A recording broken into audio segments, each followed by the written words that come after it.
In this video, we will make this powerful natural liquid fertilizer that helps wake up the living soil by encouraging beneficial microbial activity and speeding up the breakdown of organic matter. When soil life becomes active, nutrients that are already present in the soil become easier for plants to absorb. This leads to healthier growth, stronger roots, better moisture handling, and plants that are naturally more resistant to stress and disease. Over time, the soil becomes richer, looser, and more productive without depending on chemical inputs. So let's start the process step by step. First, take about 1,000 grams of potatoes and boil them in water. You don't need to overthink this part, just boil them until they are soft enough that a fork easily goes through them. The goal here is to soften them so they blend smoothly and break down easily later. Once they are fully cooked, turn off the heat and let them cool completely. After the potatoes have cooled down, put them into a blender. Add some clean water, just enough to help with blending, and blend everything until you get a smooth, thick smoothie.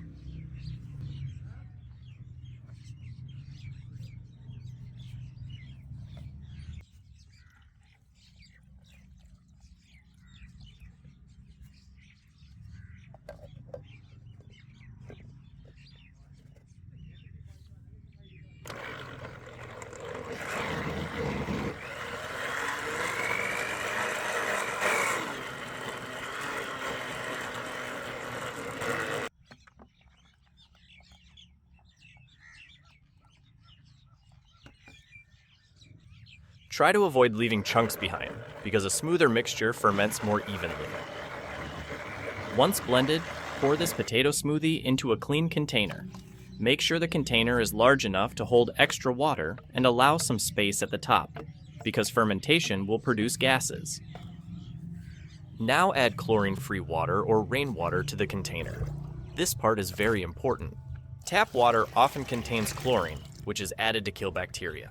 That's great for drinking, but not great when you're trying to grow beneficial microbes. Chlorine-free water allows microorganisms to stay alive and multiply. Rainwater is even better if you have access to it, because it is naturally soft, free from chemical treatments, and often contains trace elements that support microbial life. Using clean, untreated water gives this mixture a strong and healthy start. Next, take a separate jug and fill it with the same chlorine-free water or rainwater. Add brown sugar to this jug and mix well until it fully dissolves. This step is all about feeding microbes. The sugar acts as a quick energy source, helping beneficial microorganisms multiply faster. Think of it as jump-starting the whole process. The sugar itself doesn't directly feed the plants. Instead, it fuels the microbes. And those microbes do the real work by making nutrients available in the soil. Once the sugar has fully dissolved, pour the sugar water into the main container with the potato mixture. Stir everything well so it's evenly mixed. At this stage, you're creating a rich environment where microbes have food, moisture, and organic material to work with. This is where the transformation really begins. Now it's time to add a handful of compost, well-decomposed manure, or even healthy garden soil. This step is essential because it introduces beneficial microorganisms into the mix. Compost and aged manure are full of bacteria and fungi that help break down organic matter and support plant health. If you're using garden soil, make sure it comes from a healthy area of your garden, not compacted or lifeless soil. These microorganisms act as the starter culture, multiplying quickly as they consume the available food in the mixture. After adding the compost or soil, mix everything thoroughly. Make sure nothing settles at the bottom and that all ingredients are evenly distributed. Once mixed, loosely cover the container. Do not seal it airtight. Fermentation creates gases, and those gases need a way to escape. You can place the lid on loosely or cover the opening with cloth. The key is to allow airflow while keeping insects out. Proper airflow keeps the process clean and prevents bad smells.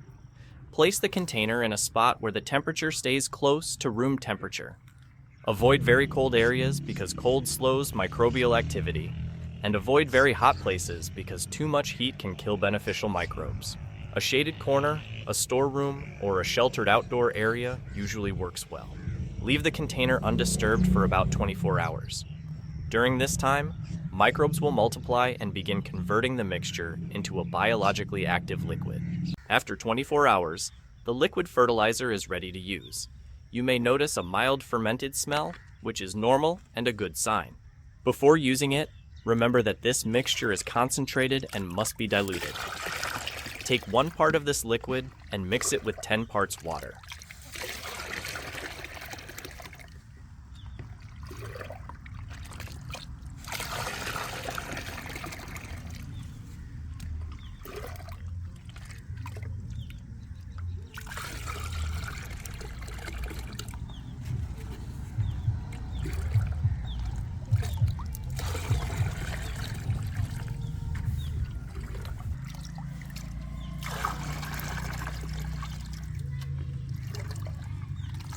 Apply the diluted fertilizer directly to the soil around the base of your plants. Avoid spraying it on the leaves. When applied to the soil, the microbes move into the root zone, where they interact with plant roots. These microbes help break down nutrients, improve root absorption, and support overall plant health. Over time, roots grow stronger and deeper, plants handle heat and drought better, and growth becomes more balanced instead of weak or overly fast. This fertilizer works best when used occasionally, not every day. Applying it every 10 to 15 days is usually enough. With regular use, you'll start to notice changes in the soil itself. The soil becomes darker, looser, and better at holding moisture. Earthworms and other beneficial organisms are attracted to this environment, further improving soil structure and fertility. What makes this method special is that it focuses on soil life rather than just feeding plants directly. Healthy soil leads to healthy plants, and healthy plants are naturally more productive and resilient. Instead of forcing growth with chemicals, this approach supports natural processes that continue working long after application. It's simple, affordable, and sustainable, and it turns everyday materials into something that genuinely benefits your garden. Over time, this kind of practice helps create a garden that improves with each season, becoming more productive, more balanced, and easier to manage.